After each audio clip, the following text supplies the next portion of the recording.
আসসালামু আলাইকুম বন্ধুগণ। হাদিস সম্পর্কে কাদিয়ানীরা অনেক মিথ্যে কথা বলে। যেমন তারা বলে থাকে যে মুহাম্মদ সাল্লাল্লাহু আলাইহি সাল্লামের প্রধান সাহাবীগণ হযরত আবু বকর রাদিয়াল্লাহু তাআলা আনহু, হযরত উমর রাদিয়াল্লাহু তাআলা আনহু, হযরত ওসমান রাদিয়াল্লাহু তাআলা আনহু এবং হযরত আলী রাদিয়াল্লাহু তাআলা আনহু অর্থাৎ প্রধান চার খলিফা কোনো হাদিস বর্ণনা করেননি। কিন্তু এটা মিথ্যে কথা। মুসলিম শরীফের ১ নম্বর ভলিউমের এই ১ নম্বর হাদিসটি হযরত ওমর ইবনে খাত্তাব রাদিয়াল্লাহু তাআলা আনহু এর সূত্রে বর্ণিত হয়েছে। ১ নম্বর হাদিসটি মুসলিম শরীফের ঈমান অধ্যায়ের হাদিস।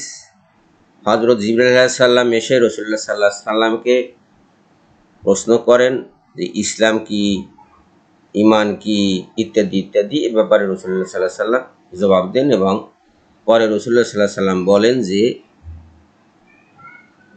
হে ওমর, তোমাদেরকে দিন শিক্ষা দেওয়ার জন্য জিবরাইল আলাইহিস সালাম এসেছিলেন। আপনারা এই হাদিস অনেকেই জানেন, যে কারণে আমি আর এটা রিপিট করব না এবং সবটা পড়বও না।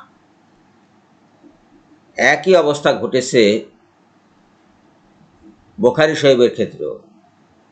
বুখারী শরীফের ১ নম্বর হাদিসটিও ওমর ইবনে খাত্তাবের বর্ণনায় বর্ণিত। তিনি এর প্রধান রাবী। সেখানে বলা হচ্ছে যে প্রত্যেক আমলের মূলে হইল নিয়ত।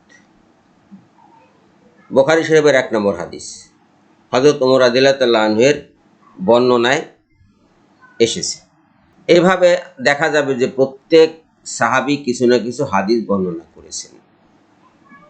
হযরত আবু বকর রাদিয়াল্লাহু তাআলা আনহু-এর মুখ দিয়ে যদি হাদিস না আসতো, তাহলে মক্কা থেকে মদিনায় হিজরতের সময় যে সমস্ত হাদিস, সেগুলো এলো কিভাবে? সেখানে তো সঙ্গী মুহাম্মদ সাল্লাল্লাহু আলাইহি সাল্লামের সাথে সঙ্গী ছিলেন মাত্র হযরত আবু বকর রাদিয়াল্লাহু তাআলা আনহু একা। কাজেই ওগুলা আবু বকর রাদিয়াল্লাহু তাআলা আনহু-এর বর্ণনায় এসেছে। পুরা হাদিস গ্রন্থ তো আর আপনাকে আমি ঘেঁটে দেখাতে পারবো না। এখানে এইটা মুসলিম শরীফের ১ নম্বর হাদিসটি আমি আপনাকে দেখাচ্ছি, ওমর রাদিয়াল্লাহু তাআলা আনহু-এর বর্ণনা।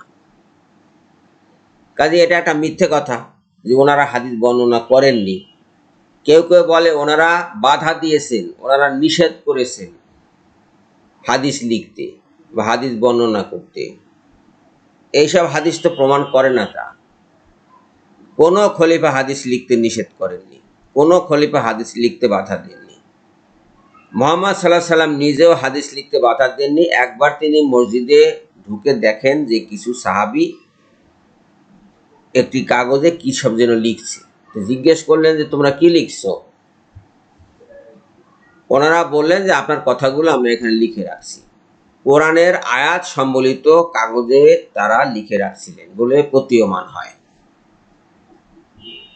আল্লাহ পাক যে কোরআন নাজিল করেছেন সেটা তো অনন্য গ্রন্থ, তার পাশে তো আর একখানি কিতাব চলে না। আল্লাহ রসুল সেটা লিখতে নিষেধ করলেন, তোমরা এ কাজ করো না, আমার পক্ষ থেকে তোমরা এখানে কিছুই লিখো না, কোরআনের পাশাপাশি আরেকটি গ্রন্থ চলবে না। মিশে যাওয়ার ভয় ছিল, কোরআনের সাথে হাদিস মিশে যাওয়ার ভয় ছিল। পরবর্তীকালে সেই ভয়টা যখন তিরোহিত হয়ে যায়, তখন তিনি অনুমতি দিয়েছেন এবং নির্দেশ দিয়েছেন যে তোমরা হাদিস প্রচার করো এবং হাদিস লিখে রাখো। ওরা ওই নিষেধটুকু শোনায়, কিন্তু পরবর্তীকালে যে হাদিস লিখতে আদেশ করেছেন, নিজে লিখিত হাদিসে, লিখিত চিঠিতে, লিখিত চুক্তিতে যে নিজের আংটি দিয়ে সিল করেছেন রাসূলুল্লাহ সাল্লাল্লাহু আলাইহি সাল্লাম, সেগুলো আর বলে না।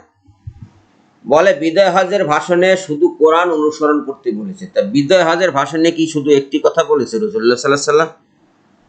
অনেক কথাই তো বলেছেন। সেই কথাগুলো বলে তিনি কি বলেছেন? এগুলো তোমরা উপস্থিত যারা আসো তারা অনুপস্থিত লোকজনের কাছে পৌঁছে দাও। আমার কথা মানে রসুলের কথা।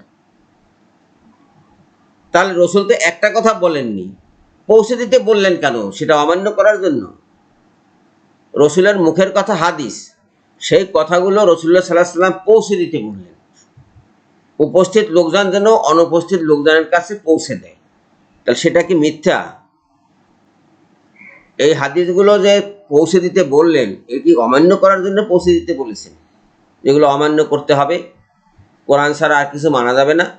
বিদায় হজের ভাষণে কি শুধুমাত্র ওই একটি বাক্য বলেছে যে তোমরা কোরআনকে শক্ত করে ধরো, তাহলে তোমরা আর ধ্বংস হবে না? ওই একটি মাত্র বাক্য তিনি বলেছেন বিদায় হজে? তা তো বলেননি, আর তো বহু কথা বলেছেন। সেগুলো তো পৌঁছে দিতে বলেছেন। কেন পৌঁছে দিতে বলেছেন? মান্য করার জন্য। কোরআন সাক্ষ্য দিচ্ছে যে রসুল সাল্লাহ সাল্লাম খুতবা দিতেন। খুতবা মানে কি? ভাষণ। তো সেই ভাষণ যাবে কোথায়? কোরআন বলছে রসুল যখন কথা বলে তখন তোমরা মনোযোগ সহকারে শোনো, মুখ ফিরিয়ে নিও না। কি জন্য মনোযোগ সহকারে শুনবে? রসুল সাল্লাহ সাল্লাম কথা বললে অনুসরণ করার জন্য। রসুল সাল্লাহ সাল্লামের কথাই তো হাদিস। কোরআন বলছে রসুলকে অনুসরণ করতে, আর ওনারা বলছেন হাদিস অমান্য করতে। ইহারা কাদিয়ানি।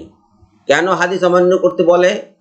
হাদিস অমান্য না করলে গোলাম আহমদ কাদিয়ানিকে নবী মানা যাবে না, এবং নতুন নতুন রসুলের আবির্ভাব হবে না, করা যাবে না।